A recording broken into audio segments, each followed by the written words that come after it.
കാട്ടിലെ രാജാവായിരുന്നു അദ്ദേഹം. എല്ലാവരും ഭയപ്പെട്ടിരുന്നു, പലരും ബഹുമാനിച്ചിരുന്നു.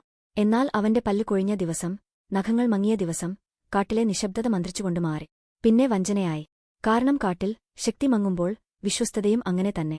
ഒരുകാലത്ത് ഒരു ശക്തനായ സിംഹം ജീവിച്ചിരുന്നു. ശക്തനും ഗാംഭീര്യമുള്ളവനും കാട്ടിലെ എല്ലാ മൃഗങ്ങളും ഭയപ്പെടുന്നവനുമായിരുന്നു. അവന്റെ ഗർജനത്തിൽ ഏറ്റവും ധൈര്യശാലിയായ കുറുക്കൻ പോലും ഭയന്ന് തലകുനിച്ചു. അവൻ ന്യായമായും എന്നാൽ ദൃഢമായും ഭരിച്ചു. ആരും അവനെ വെല്ലുവിളിക്കാൻ ധൈര്യപ്പെട്ടില്ല. എന്നിട്ടും എല്ലാ ശക്തരെയും പോലെ അവന്റെ ശക്തിക്കും ഒരു പരിധിയുണ്ടായിരുന്നു. ഒരു ദിവസം ഒരു കാട്ടുപോത്തിനോട് പോരാടുമ്പോൾ അവന്റെ പല്ല് പൊട്ടി. ഒരിക്കൽ വാളുകൾ പോലെ മൂർച്ചയുള്ള അവന്റെ നഖങ്ങൾ പ്രായത്തിനനുസരിച്ച് മങ്ങി. ഇപ്പോൾ സിംഹത്തിന് വേട്ടയാടാൻ കഴിയാതെ വന്നു. അവൻ മുടന്തി. അവൻ ശ്വാസം മുട്ടി. എന്നിട്ടും കുറുക്കന്മാർ അവന്റെ അടുക്കൽ വന്നു. അയ്യോ മഹാരാജാവേ, അവർ പറഞ്ഞു, ഞങ്ങൾ നിങ്ങൾക്ക് ഭക്ഷണം കൊണ്ടുവരാം. നിങ്ങൾ ഞങ്ങളെ സംരക്ഷിച്ചു. ഇപ്പോൾ ഞങ്ങൾ നിങ്ങളെ സേവിക്കാം. അവൻ അവരെ വിശ്വസിച്ചു. അവർ അവന് അവശിഷ്ടങ്ങൾ കൊണ്ടുവന്നു. മാംസമില്ലാത്ത അസ്ഥികൾ, ദുർഗന്ധം വമിക്കുന്ന മാംസം.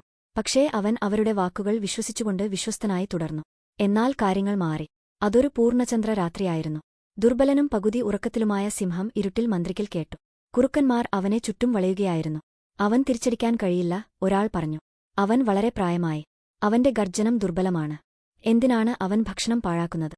നമ്മൾ അവനെ വേണ്ടി വിരുന്ന് കഴിക്കണം. സിംഹം കണ്ണുകൾ തുറന്നു. പക്ഷേ അവന്റെ ശബ്ദം വിറച്ചു.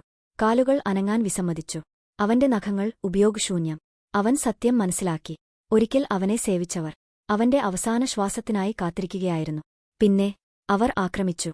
രാജാവിന്റെ മാംസത്തിൽ കുറുക്കന്മാർ ഒന്നൊന്നായി കടിച്ചു. കാട് നിശബ്ദമായി. ഒരിക്കൽ ദേശത്തിന്റെ ഭരണാധികാരിയായിരുന്ന സിംഹം ഇപ്പോൾ അവനെ പ്രശംസിച്ച വായകൾക്ക് തന്നെ ഇരയായി. കാരണം അധികാരം നഷ്ടപ്പെടുമ്പോൾ ബഹുമാനം മങ്ങുന്നു. വ്യാജ സുഹൃത്തുക്കളും അങ്ങനെ തന്നെ. സിംഹത്തിന് ബലഹീനതയ്ക്കുള്ള പദ്ധതിയില്ലായിരുന്നു.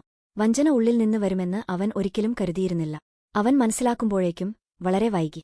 പിറ്റേന്ന് രാവിലെ എല്ലുകൾ മാത്രം അവശേഷിച്ചു. കുറുക്കന്മാർ മുന്നോട്ടു നീങ്ങി. മുഖസ്തുതി പറയാൻ അവരുടെ അടുത്ത രാജാവിനെ അന്വേഷിച്ചു. ഇപ്പോൾ സ്വയം ചോദിക്കൂ, ശക്തിയിൽ മാത്രം നിലനിൽക്കുന്ന ഒരു ജീവിതം നിങ്ങൾ കെട്ടിപ്പടുക്കുകയാണോ? അതോ കൊടുങ്കാറ്റ് വരുമ്പോൾ നിങ്ങൾ വിത്തുകൾ നടുകയാണോ? കാരണം ശക്തി മങ്ങുന്നു, സമയം മാറുന്നു. അത് സംഭവിക്കുമ്പോൾ ആരാണ് നിങ്ങളുടെ കൂടെ നിൽക്കുക? നിങ്ങളുടെ അഭിപ്രായങ്ങൾ കമന്റിലൂടെ എന്നെ അറിയിക്കൂ. ഈ കഥ നിങ്ങളെ കൂടുതൽ ആഴത്തിൽ ചിന്തിപ്പിച്ചെങ്കിൽ ലൈക്ക് ചെയ്യുക, കേൾക്കേണ്ട ഒരാളുമായി പങ്കിടുക. കാരണം യഥാർത്ഥ ശക്തി നിങ്ങൾ ഇപ്പോഴും ഉയർന്നു നിൽക്കുമ്പോൾ തന്നെ വീഴ്ചയ്ക്കായി ആസൂത്രണം ചെയ്യുകയാണ്.